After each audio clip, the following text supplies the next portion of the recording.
Olá, queridos irmãos, a paz do Senhor para todos vocês. Que bom estar aqui nesse novo ano. Aliás, como é que você está de ano novo? 2022, está indo bem? Acredite, Deus tem coisas poderosas para fazer na sua vida através dela. Eu estou muito feliz em estar com você aqui, ainda mais na companhia desse casal que eu amo, que é o Lucas Bezalel, né, e a Karen Bezalel. Na verdade, vamos falar para as pessoas, Lucas, como é que surgiu esse nome Bezalel? Você pegou esse nome da Bíblia? Peguei esse nome da Bíblia. Pegou. Pastor, primeiro, obrigado pelo convite. Sejam muito bem-vindos a esse programa também. Na verdade, esse nome surgiu aqui, em 2017, quando... Sério? Foi nosso primeiro contato, a palestra na Conferência Gênesis, Conferência do Criativo. E eu palestrei sobre Bezalel, que está em Êxodo 35. Bezalel, filho de Aholiabe, foi ungido pelo Espírito Santo com todo o espírito de criatividade e sabedoria. E ele foi inspirado por Deus para construir todo o tabernáculo. Então ele foi o primeiro arquiteto, designer, costureiro do tabernáculo ali da Bíblia. E eu me inspirei nisso e palestrei sobre isso aqui. E aí algumas pessoas, dos jovens, algumas pessoas ficaram brincando assim, Lucas do Bezalel, ficou Lucas do Bezalel, porque eu falei do Bezalel. E aí ficou Lucas do Bezalel e eu fui embora, eu lembro que eu voltei para Curitiba e mudei tudo, pastor. Criei e-mail, comprei site, domínio e mudei todas as minhas redes sociais para Lucas Bezalel. E me apropriei. Você vê que dá para começar uma vida nova, né? Começou o ano novo, não precisa mudar o nome, irmão, não precisa inventar isso não. Mas quem conhece o Lucas sabe que combina com ele, esse nome, pela criatividade, pelos dons que Deus tem derramado sobre a sua vida. Amém. E a Karen está aqui. Você conheceu ele como Bezalel também? Como Bezalel. Eu achava que era o sobrenome. Eu falava, nossa, agora eu vou ter um sobrenome diferente. Né? E fui ver o sobrenome dele, é igual ao meu, na verdade. Aí ficamos... No normal era igual? No normal igual. Você é Karen? Andressa da Silva. E ele é Silva. Silva também. Aí eu só peguei o Santos, né? E ficou igual a mim, Silva do Santos. Agora a pergunta é, se no Baby, vocês vão colocar Bezalel? Vamos. Queremos. Que legal. Vamos voltar então. Bem, pessoal, nós estamos aqui para falar sobre um tema muito importante, que é missões.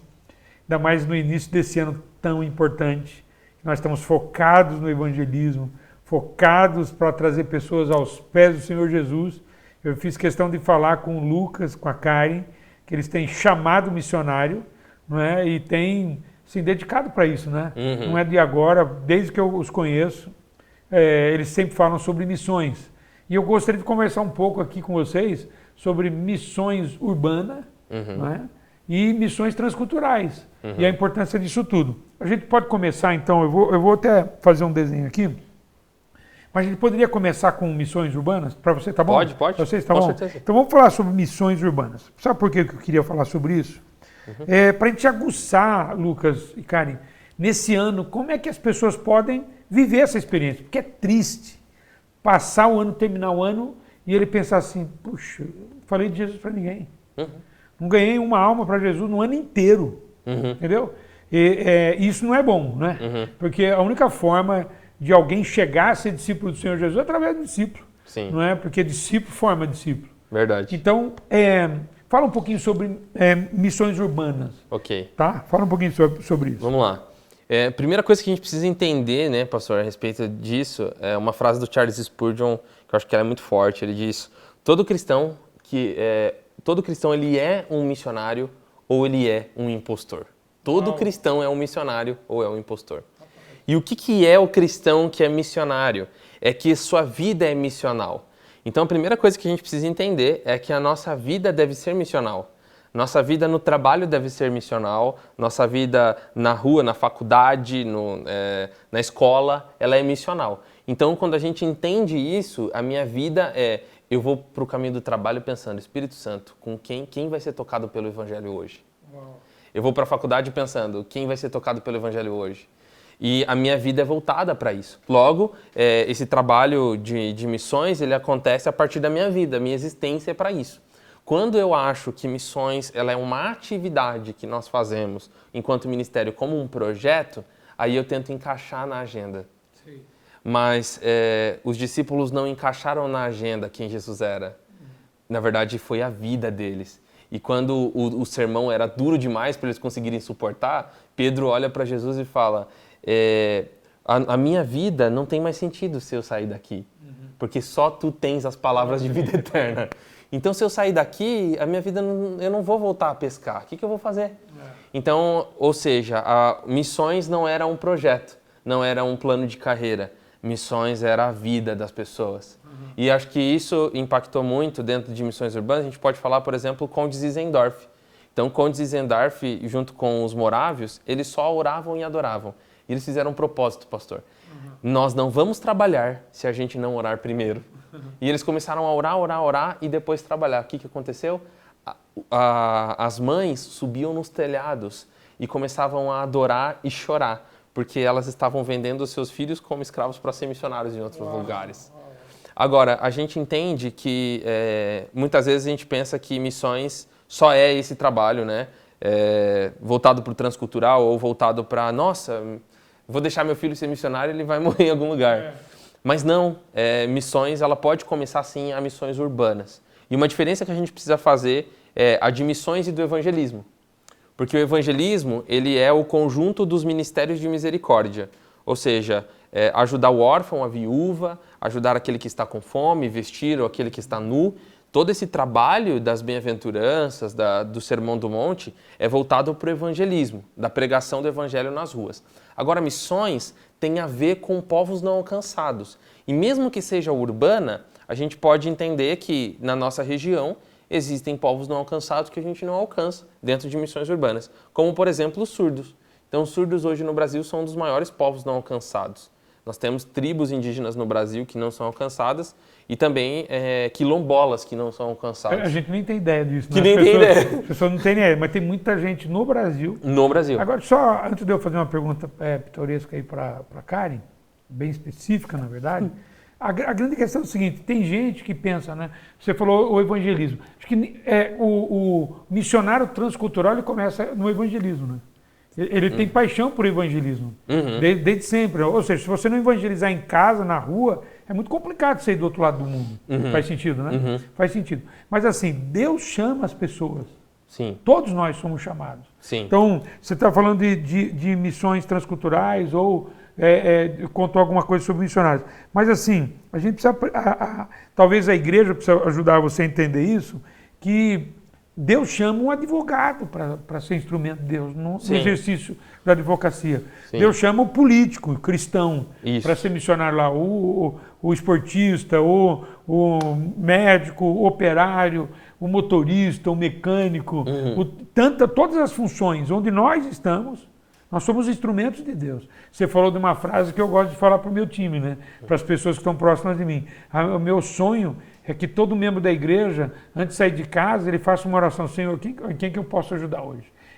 Como é que eu posso ser usado pelo Senhor para abençoar a vida de alguém, de alguma forma? E isso é fantástico, porque as pessoas têm a ideia de que o responsável por isso são os pastores, ou os evangelistas, ou os diáconos, ou os líderes, sei lá. Mas não é para mim, mas engano, é para todos nós, correto? Para todos nós. E aí é interessante a gente fazer a distinção daquilo que é para todos nós e daquilo que é vocacional. Isso. Então, por exemplo, existe o intercessor, que ele é vocacionado para orar. Mas o chamado para orar é para todo cristão. Todo cristão tem que orar, né? Tem que ter tempo de oração. Mas a gente tem aquele irmão, aquela irmã... pelos outros, né? Exatamente. Pelos outros. Ou 1 Tessalonicenses 5,17, orar sem cessar. Então, a oração ela é principal para todo mundo. Agora, existe aquele irmão que ele gasta 5 horas orando. Uau. E ele consegue fazer isso tranquilo, pastor. Por quê? Porque ele é o chamado dele. Então, por exemplo, perdoar é um chamado de todo cristão. Mas a generosidade de ser extremamente hospitaleiro, receber muitas pessoas em casa, de ser uma pessoa que é solícita nisso, é um chamado de ser generoso. É vocação. Então, todos podem profetizar, mas a gente sabe que tem aquele que é vocacionado para a profecia. Que o exercício do seu ofício é profecia. Então, a gente precisa separar o missionário que é missionário de ofício, que a sua vida, quando... eu sempre brinco assim com a minha equipe, pastor, a gente fala, você assiste um filme transcultural, você chora. Você vê uma outra cultura, um outro idioma, aí você está chorando. Você carrega um fardo pelas nações. E toda vez que você escuta dos povos não alcançados, é uma bandeira que dói aqui dentro. Porque você tem isso como ofício. Agora, e aí você precisa se aproximar da gente aqui, né? Enquanto Ministério de Missões, para a gente poder te acompanhar e te ajudar. Agora, talvez você pense assim, eu realmente quero fazer coisas para Jesus. E quero me envolver com Jesus. E quero respeitar a grande comissão de Mateus 28, 18. Ou do 19 ao 20 ali. Desse ide... pregar o evangelho para toda criatura e para todo aquele que nele crê. Quem crê e for batizado será salvo. Será salvo. Agora, o que é interessante ali, antes de Mateus 28, 18, Jesus está falando, toda autoridade me foi dada no céu e na terra. A autoridade está com o crente. E o que eu percebo, pastor, é que o crente não consegue, muitas vezes, entender que essa autoridade está disponível nas ruas para ele, está disponível no ambiente do trabalho para ele. Né? E ele não usa. Então, se eu não sei o que eu tenho, como que eu vou usar? Se eu estou no meio de uma guerra e eu não sei que arma eu tenho, eu não sei usar. Uau. Então, se eu não sei que a autoridade de Cristo, a autoridade do crente, do Espírito Santo está ali, para me dar uma palavra de sabedoria, para me dar uma palavra de conhecimento, eu não consigo usá-la para dar uma palavra para alguém na rua, nem mesmo até orar por cura por alguém. Então tem muita gente que tem autoridade de curar alguém, mas ele não coloca a mão no enfermo porque ele pensa, será Deus? E se não for curado? Uau. A gente está muito preocupado com a nossa imagem, mais do que a imagem de Cristo. Uau. A gente tem medo de ser envergonhado quando fala de Jesus, mas Jesus foi envergonhado por nós primeiro. Então eu penso que a gente precisa lembrar dessa vergonha de Jesus. Então quanto mais eu penso em Estevão sendo apedrejado, eu vejo ele olhando para Jesus de pé sobre o trono. Se a nossa visão da eternidade for Jesus de pé sobre o trono, nós teremos mais capacidade para nos expormos na rua. E para suportar isso. E para suportar. Para suportar. E para suportar. Como Estevão suportou. Então eu acredito, pastor, que os grandes evangelistas, eu brinco, eles são sem vergonhas. Mas sem vergonhas no sentido de eles perderam a questão de se preocupar com a sua própria imagem. Porque eles estão falando, a imagem de Cristo é mais importante. Com certeza. E aí eu vou me expor para falar de Jesus, porque às vezes você fala, mas como que eu vou falar? Como que eu vou se comunicar? Né? E hoje a gente tem ferramentas tecnológicas para poder ajudar, né? A fazer isso. Então hoje a gente tem uma ferramenta para o nosso time, que a gente pode inclusive ajudar vocês, que... Você vai deixar ela para depois. Tá bom, vou segurar. Vai deixar ela para depois, porque eu vou fazer uma pergunta para você, aí você vai incluir essa ferramenta. Aí. Tá bom. Tá bom? Porque eu vou sair de você, vou aqui para Karen, tá bom? Ô Karen, vou fazer 2 perguntas para você, tá? Você tem um chamado missionário, queria saber como é que ele aconteceu, tá? E qual foi a sua primeira experiência quando você evangelizou alguém? Eu cresci numa assembleia, né? Então, minha mãe sempre fazia visitas com as irmãs na casa dos irmãos ou de pessoas que não eram da igreja. E eu sempre, desde pequenininha, sempre acompanhava ela, né? E eu sempre gostava, as irmãs até me amavam, né? Porque eu sempre ia junto, fazia as visitas, orava. Quantos anos você tinha nessa época? Tinha 5, 6 anos. Bem novinha. Então, eu sempre acompanhava, sempre gostava disso. Sempre que tinha, eu ia junto. Nos evangelismos da igreja, eu sempre estava. Então, assim, eu cresci nesse ambiente e para mim sempre foi uma paixão. E experiência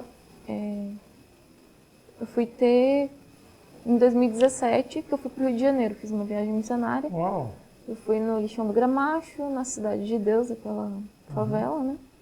Então, lá eu tive várias experiências, assim, muito incríveis, impactantes. Você vê, né, cara, que importância tem os pais levarem os filhos para viver uma experiência, para participar, né? Porque pode despertar um dom, né? Pode despertar um chamado. Às vezes a gente encolhe as crianças, ou deixa em casa, não, é melhor ficar dormindo. Eu cresci literalmente debaixo dos bancos da igreja. Eu cresci, eu me lembro, vou contar agora, eu me lembro sentado no primeiro banco, me lembro disso claramente, sentado no primeiro, segundo banco, ouvindo o meu pastor de infância, que está no céu já, o pastor José Luiz da Silva, né, careca, e ele pregava magrinho, ele sempre foi magrinho. E ele pregava, eu ficava olhando, minha mãe levava a gente no culto de oração das mulheres, das senhoras, quarta-feira, porque eu tinha um monte de filho, né? Então, para não deixar em casa, todos pequenos, a gente ia para a igreja, todas as reuniões. Todas as reuniões estavam na igreja. Quando o pastor Luiz ia pregar, eu estava lá. entendeu? E ele ficava pregando, eu não entendia nada. Eu falei, mas como é que todo mundo ficou? Eu ficava pensando assim, né? Como é que todo mundo fica prestando atenção? Eu não estou entendendo nada. Né? Mas eu era muito pequeno, mas me trouxe paixão, né, na área pastoral, por sinal, né? Porque eu gostava, eu não entendia, mas gostava de ouvir ele falar. E o jeito dele, admirava muito quando ele falava, embora eu não entendesse nada. Não dá para ignorar isso, né? Não é a gente despertar nos nossos filhos a paixão por pregar o evangelho. E a gente faz desde a infância. A Bíblia diz assim, ensina o menino, a criança, no caminho. Então é criança, não é adulto. Então não é adolescente, não é jovem, é a criança sendo ensinada no caminho do Senhor. Né? Que lindo, né? Muito lindo. Tá bom. Você tem paixão para ir em alguma direção na área missionária? Uma chamada transcultural, né? Tá. Mas assim, a gente tem servido na urbana, né? E é como a gente também sempre procura falar para os nossos missionários, para os nossos voluntários missionários. Quando a pessoa pensa que é missionária, ela já pensa que vai direto para as nações. Né? Amanhã. Já vai começar lá. Chega lá, aprende a língua na hora, o Espírito Santo vem da língua. Então a gente tenta sempre alertar assim que tipo, a gente não começa já direto lá. Que nem a gente sabe que a gente é transcultural, mas tem um processo para chegar até lá. Então a gente tem aprendido muito, a gente já passou por várias igrejas, várias cidades. O máximo que eu fui troquei de estado. E tá tudo bem, é o plano de Deus, é o projeto de Deus e a gente está feliz com esse processo, com essa construção. Que benção, glória a Deus. Né? Vou fazer a pergunta para você, que eu acho que você vai incluir a ferramenta que você falou. Porque eu penso assim, tem um bocado de gente que está começando agora, aliás, assistindo a gente agora, e ele começando ano, ele pensando, o que eu vou fazer esse ano? O que eu vou construir nesse ano? Como é que eu vou ser usado por Deus nesse ano? Tem gente que está aqui angustiado, assistindo a gente, angustiado porque a família não é crente. Quais são as ferramentas? O que você diria para a pessoa para começar a evangelizar? A pessoa às vezes tem vergonha, é constrangida, diz que não sabe falar direito. Para ela evangelizar alguém, para ela se aproximar de alguém, para evangelizar, para sentir aquela alegria, né? Sim. Prazer enorme se evangelizar alguém que você conhece ou não, é um prazer enorme. Sim. E o que você diria? A primeira ferramenta é a oração. A oração, ela te dá autoridade, Aquela autoridade que você falou há pouquinho tempo. Aquela mesma autoridade. A oração, ela te dá espírito de criatividade e sabedoria. E ela pode te instruir sobre palavras de sabedoria com a pessoa. E você vai se aproximar do coração de Deus, que é um coração evangelista e missionário. Então isso vai te empoderar dando coragem a você. Então eu acho que por muito tempo a gente precisa investir mais tempo em oração. Quanto mais tempo em oração, mais ousadia, mais coragem vem. Acho que essa é a primeira ferramenta. Eu acho que a oração também desperta, mostra para o Espírito Santo, para Deus, o nosso interesse. Com certeza. Porque você gasta tempo orando, falando, Jesus, eu quero ser usado para evangelizar meu pai, minha mãe, meus irmãos, minha família, meu vizinho, meu amigo, enfim, ou alguém desconhecido. Porque se você não consegue nem orar, né, tudo fica travado, né? Sim. A próxima ferramenta são as redes sociais.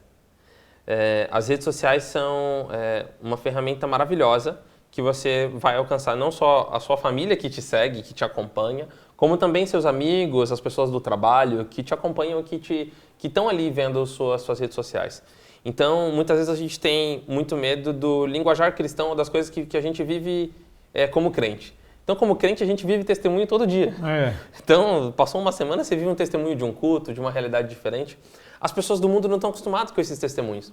Então, seria muito interessante que você postasse nos stories um testemunho que aconteceu no último domingo em um culto que você participou. Uma frase que ela gostou, um louvor. Exatamente. E depois disso, você perguntasse às pessoas, existe alguém aqui que está vendo meus stories, você está precisando de oração? E abre uma caixa de pergunta.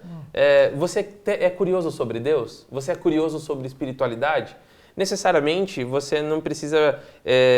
talvez eu não tenha a resposta de todas as perguntas naquele momento. Mas é interessante você descobrir que tipo de dúvidas as pessoas têm. para você ir atrás do conhecimento. E a gente está aqui para dar todo o apoio também enquanto missões. Então, abre uma caixa de perguntas lá dizendo, você tem perguntas sobre Deus? Sobre espiritualidade? É porque é intencional, né, Lucas? É intencional. Eu tenho que ser intencional para ajudar alguém É a intencional. conhecer Jesus. Sim. Se a gente não tiver intencionalidade, Sim. a gente não consegue construir isso, né? Com certeza. Eu quero ajudar a pessoa a chegar lá. Sim. E olha que interessante, pastor.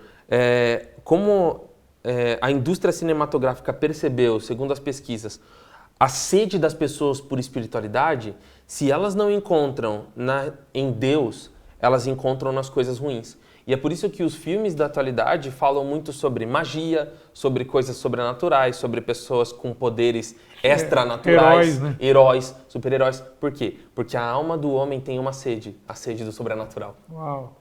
A gente só vai ser saciado quando a gente entender quem é Deus e a glória dele na nossa vida, que é o sobrenatural. Então isso, os seus amigos, as pessoas que te seguem, elas têm esse desejo. Elas só não conseguem saber que esse é o desejo certo, direcionar esse desejo para o lugar certo.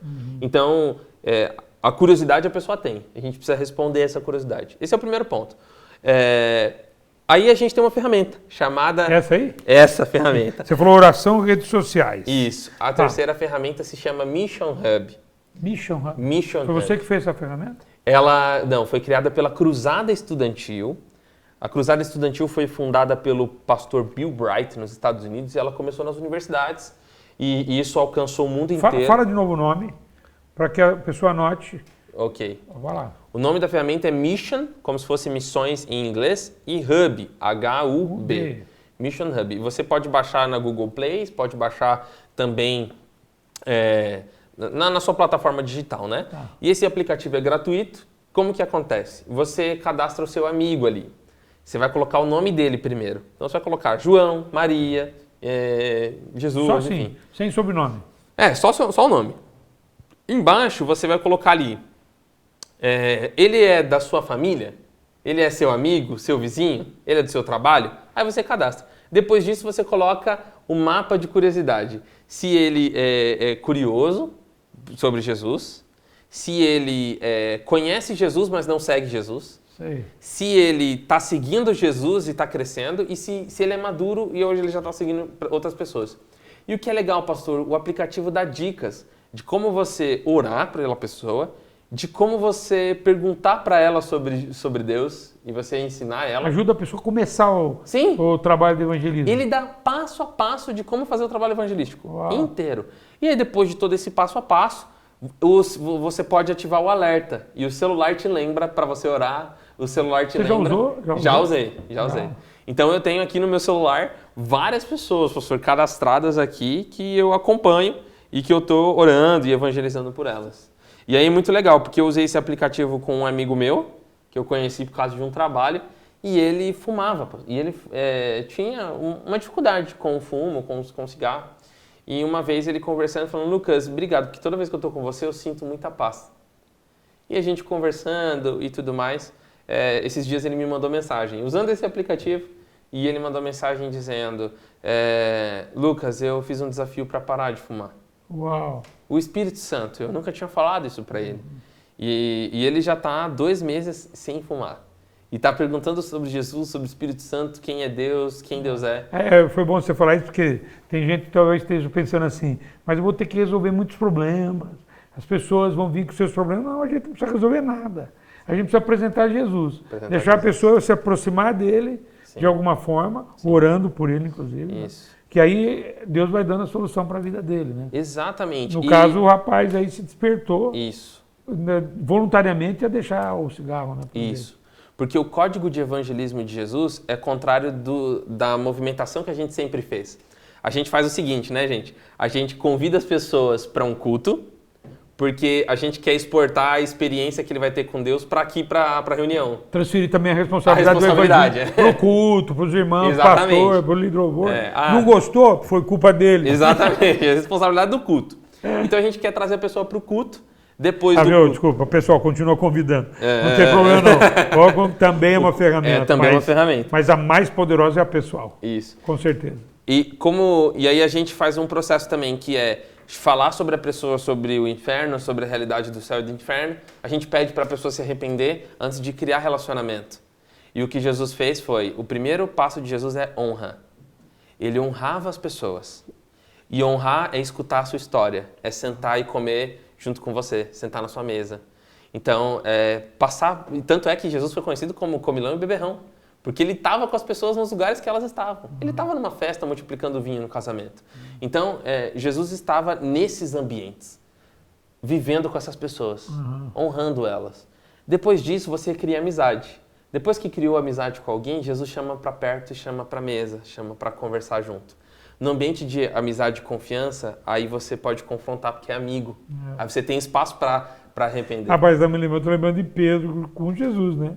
Pedro, para restaurar o relacionamento com Jesus, para restaurar o relacionamento com Pedro, ele convida ele para comer. Sim. Né? No final, capítulo 21 lá de João, né? Quando ele senta, tem pão e peixe, pede para Pedro trazer o peixe. Isso. Não é isso, né? É isso. Aí depois ele confronta ele. Sim. Pedro, você me ama? Sim.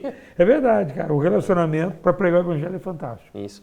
É interessante que até hoje tem umas meninas que chamam a Karen de mãe espiritual. Que foram meninas que a Karen evangelizou, que a Karen cuidou. E aí quando eu perguntava para a Karen como que isso se deu, né?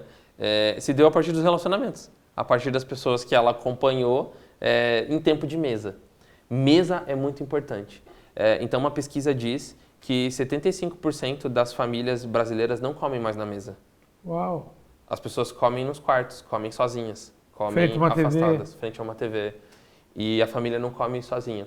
E o Instituto de Harvard de Psicologia e Comportamento identificou que as famílias que comem juntas pelo menos uma vez por semana na mesa, a tendência dos filhos não terem envolvimento com coisas erradas, com droga, qualquer outra coisa, é muito grande, porque teve mesa. A primeira coisa que acontece quando Jesus volta é mesa do banquete. Então a mesa é o lugar de revelação, de encontro e de confronto. E o último tempo com os discípulos foi uma mesa. Foi uma mesa. Também antes dele ir para a cruz, né? Então, dica, leva as pessoas para comer. E leva também. Isso é muito importante. Muito importante. Que legal. Assim, Karen, missões realmente é uma coisa importante. E as pessoas entenderem que as missões está sob nossa responsabilidade. Não é fazer missões transculturais também, enviar missionários também. Mas é nossa responsabilidade as pessoas que estão à nossa volta. Foi Deus que colocou. O Lucas estava falando que você cuidou de algumas moças aí. Então, ou seja, as pessoas que estavam à sua volta, você cuidou. Você foi lá e tratou delas. As pessoas que estão à nossa volta, não é a responsabilidade do pastor, do diácono, do professor, do outro irmão que sabe mais de Bíblia, não. É nossa responsabilidade. O nosso vizinho, o meu vizinho é minha responsabilidade. O meu vizinho que mora em cima e embaixo é minha. Tá certo? Então, ou seja, é a visão de Deus de missões. Embora seja o evangelismo, seja missões urbanas, mas é missões. Tá certo? Você fez, como é que você fez com essas meninas? Algumas foram na viagem, né? Que aí separava alguns grupos. Essa viagem para o Rio? Para o Rio. Eu fiz uma escola de missões antes de ir, então a gente separou em grupos, né? Para ficar, só para não ficar, porque tipo, o pastor foi sozinho. Aí, tipo, para não ficar tudo nas costas dele, né? Aí a gente separava, a gente tinha um tempo de rodinha, onde a gente compartilhava experiências. Aí, com isso, criou um vínculo, né? E mesmo, tipo, morando distante delas, continuou esse relacionamento, né? Então, sempre vinham conversar, pedir oração, contar as coisas que elas estavam fazendo. Isso foi... Ou seja, participou da vida delas, literalmente. Não deixou elas andarem sozinhas, né? Sim. Sempre estava lá. Vou dar uma dica para você. Veja bem. Cumprimenta as pessoas. Não passe do lado de alguém e não cumprimenta. Outro dia eu fui andar um tantão lá não me lembro mais se era Vila Ares até aqui, a 9 de julho, e eu fiz um propósito, vou cumprimentar todo mundo. Então, quando você cumprimenta as pessoas, você começa a ficar mais desinibido um pouco para conversar com elas.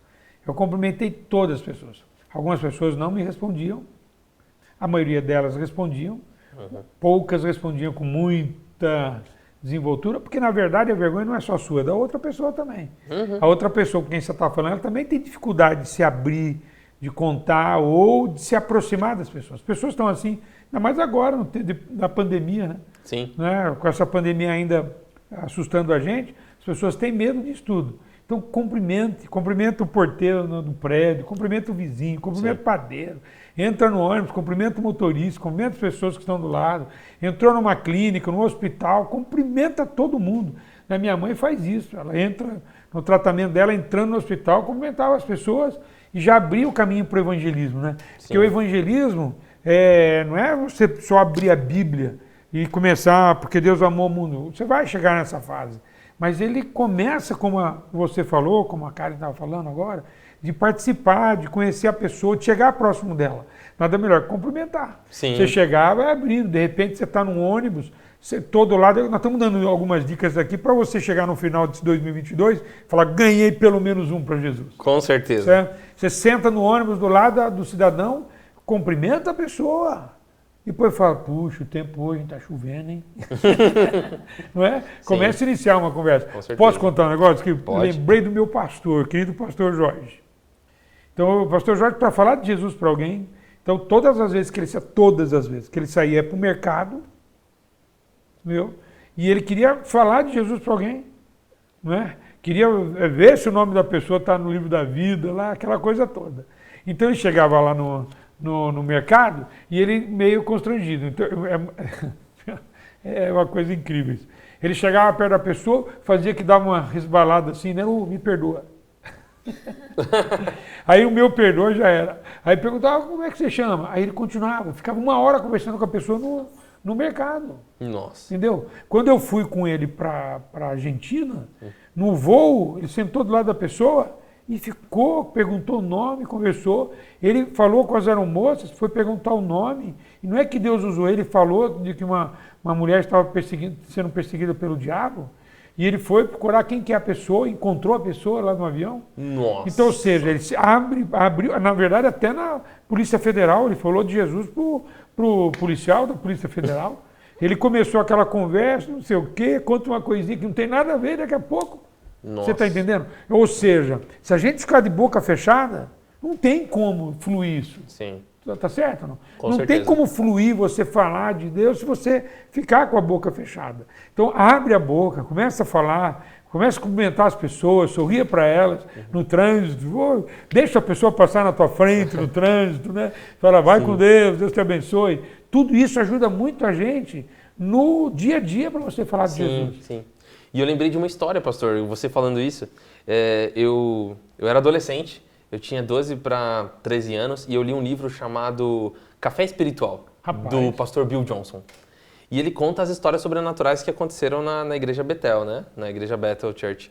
E ele falou de um desafio que ele viveu na vida dele, que era todo dia de manhã escrever uma palavra profética num caderno e saber se essa palavra ia cumprir até o final do dia.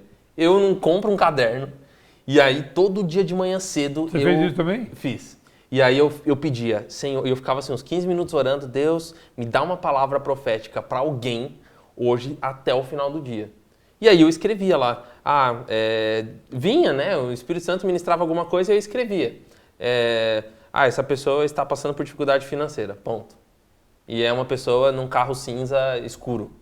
Aí eu saía de casa, ia fazer minhas coisas, trabalhar e tal. De repente via um homem saindo de um carro cinza escuro. Rapaz. Aí eu ficava com ele e falava, eu tenho um caderninho de oração e Deus falou para mim hoje de manhã que você está passando por dificuldade financeira. Faz sentido para você? Aí o cara começa a chorar e ali já começa o mover de Deus. E teve muitas vezes que eu errei. O meu caderno estava ali e é muito interessante, porque essa questão de profecia, né? Você tem um problema, a pessoa falava não. Aconteceu isso? Já aconteceu. E aí você fica com medo, né? Nossa, sou um falso profeta, não, e agora? Entrou em crise. E aí você entra em crise e fala, não, magoei o Espírito Santo, perdi a salvação, não pode magoar o Espírito Santo. E aí... Então, a gente tem muito essa dificuldade, mas no final de tudo, eu senti um abraço de Deus e um amor do Espírito Santo, assim, me envolvendo e sabendo que eu estava desejoso de aprender o jeito certo, a maneira certa. Isso foi me treinando a ouvir a voz de Deus. E tem muita gente que fala, mas como escuta a voz de Deus?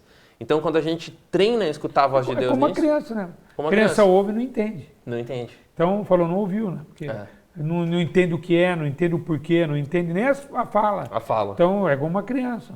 Todo crescimento enfrenta os problemas do não entendimento. Sim.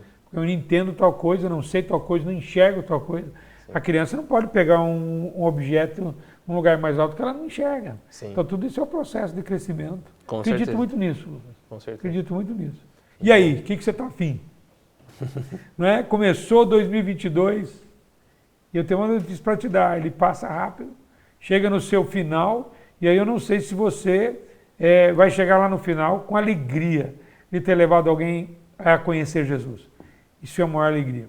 Eu sempre, quando olho uma mãe grávida, não é uma mulher grávida, eu sempre com a minha esposa, também na época da sua gravidez, porque eu acho a coisa mais linda. Um homem não tem ideia do que é uma gravidez, de carregar uma criança, mexer dentro da sua barriga. Deve ser uma coisa espetacular, mas eu já vivi essa experiência levando alguém para Jesus. Eu sinto, assim, uma experiência poderosa. Né? Eu me lembro da minha infância, junto com o Clésio, evangelizando, na nossa infância. Então, isso não é uma coisa boa, isso é maravilhoso. E tem mais, quanto mais você faz, mais você vai querer fazer. Você não tem ideia o que Deus pode fazer através da sua vida nesse ano. Você não tem ideia, vai revolucionar a sua vida. Você vai se tornar uma outra pessoa. Hoje nós ouvimos aqui do Lucas, da Karen, né, algumas coisas importantes. Primeiro, igual a Karen falou, se envolve com as pessoas, né, chega perto delas, não é? Tenta se aproximar para você ver. Eu falei para você cumprimentando. Você vai ver como Deus vai te usar. De repente Deus te usa para o seu porteiro, ou usa para o seu vizinho. Você vai ver como vai acontecer. O Lucas falou sobre oração. Ele falou para você orar, sair de manhã orar. Pede a Deus, Senhor, quem que eu posso abençoar hoje? Quem que eu posso falar de Ti hoje? Quem é a pessoa? Senhor, eu quero falar. Porque expressa o desejo do nosso coração, né? Sim. Você sabe que isso acontece? Você fica mais atento. Será que é isso, Jesus? Será que é aquele? Será que é esse? Faz sentido ou não? Faz sentido. Esse está chegando. Agora, se você começar o ano e não pensar nisso, vai terminar da mesma forma, ou pior do que você terminou ano passado. E eu gostaria muito que nós, como igreja, você como um cristão, pode ser da nossa igreja ou não, vivesse essa experiência maravilhosa, transformadora, que é de pregar o evangelho para alguém, de levar alguém a realmente conhecer Jesus, ser usado por Deus para abençoar. Pode ser que você nunca mais veja. Vou contar uma história minha aqui. Um dia eu fui, acho que anos atrás, eu fui de noite com a minha filha Ana para pegar uma passagem para ela na rodoviária para o dia seguinte, que ia sair muito cedo. Então nós fomos antecipar isso, pegar a passagem para não faltar, enfim, para também chegar em cima da hora. Quando eu vou entrar, tem um rapaz vendendo umas coisinhas assim. Nem lembro mais o que ele estava vendendo, ele foi oferecer para mim, eu olhei para ele, eu não sei o que aconteceu, né? Porque eu cumprimentei ele, eu não sei o que aconteceu. Falei, rapaz, não vai embora daqui. Não sai daqui. Eu vou ali comprar e venho comprar o teu negócio. E vou ali comprar a passagem para minha filha, mas eu vou vir comprar. Não sai daqui. E acontece que lá demorou, deu um problema no sistema, né? Nossa. E o rapaz entrava um pouco assim para dentro da rodoviária e eu olhava para ele, ó, fica aí, me espera. Eu não sei por que eu fiz isso. Uhum. Entendeu? Só sei que eu entrei e cumprimentei ele, que estava na porta da rodoviária, e depois surgiu esse sentimento em mim. Entendeu? Aí eu fui lá, fora, um rapaz necessitado, e com certeza um problema com droga, pela cara, depois, quando eu cheguei próximo. Uhum. Rapaz, mas Deus me usou. Uau. Naquele dia. Eu comprei o que ele tinha, não levei nada, deixei para ele mesmo. Falei o que era aquele recurso financeiro, mas nessa conversa Deus mostra para mim o problema dele. Falei, você teve um problema com o seu pai, e você saiu de casa e está nessa situação. O rapaz desmontou, entendeu? Ele desmontou, chorou muito. Eu falei, Deus está te falando agora, volta para tua casa hoje. Esse dinheiro que você está na tua mão, você voltar para a tua casa. Vai para lá, porque teu pai está te esperando de braços abertos. Uau. Volta para a tua casa. Uau. Eu fiquei sabendo dele depois? Não sei nada dele. Mas o importante é você deixar a mensagem. Sim. Pode ser que algumas pessoas se evangelizem, você não fique sabendo o resultado, mas você deixa uma mensagem. Forte demais, forte demais. É lindo, né? Gente, que pena que a gente vai ter que terminar. Mas eu gostaria, junto com os irmãos aqui, de orar por você, se você quiser. Se você permitir. Eu queria entrar na tua casa em oração, como nós ouvimos falar sobre oração, para que Deus te use. Para que o Espírito Santo, que você dê lugar para o Espírito Santo despertar em você. Esse ano, pessoal, ganhe uma pessoa para Jesus pelo menos. Uma. em 365 dias. Uma! É capaz, se você fizer no começo, não seja uma só, pode ser 2 ou 3, porque vai dar realmente muita alegria para fazer isso, para viver essa experiência poderosa. Não esqueça, teu vizinho é tua responsabilidade. As pessoas que trabalham com você é tua responsabilidade. Teus parentes são tua responsabilidade. A igreja aqui é para abraçar essa pessoa que você está evangelizando, é para abraçar essa pessoa que você está trazendo para Jesus. É para ajudá-la também a continuar nesse caminho. Amém? Vamos orar então? Amém, vamos. Você não quer orar, Lucas? Sim, posso Então orar. ora, irmão. Senhor Jesus, nós te louvamos por esse tempo, te agradecemos por esse ano de 2022 que se inicia e pedimos para que o Senhor nos empodere com espírito de sabedoria e espírito de revelação. Senhor, todas as palavras proféticas que até hoje foram retidas na vida dessas pessoas, seja completamente liberado agora.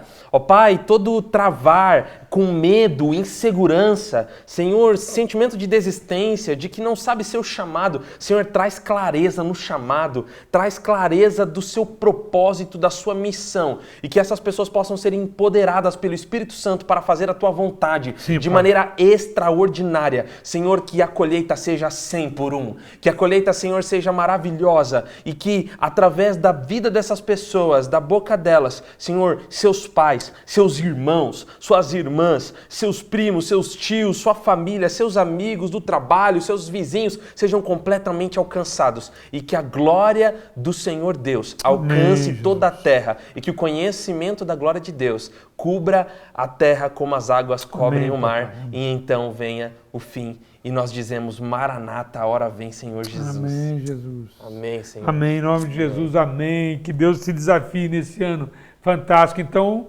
na sala com o pastor Lucas Bezalel e Karen Bezalel, né, líderes de missões da Casa de Deus.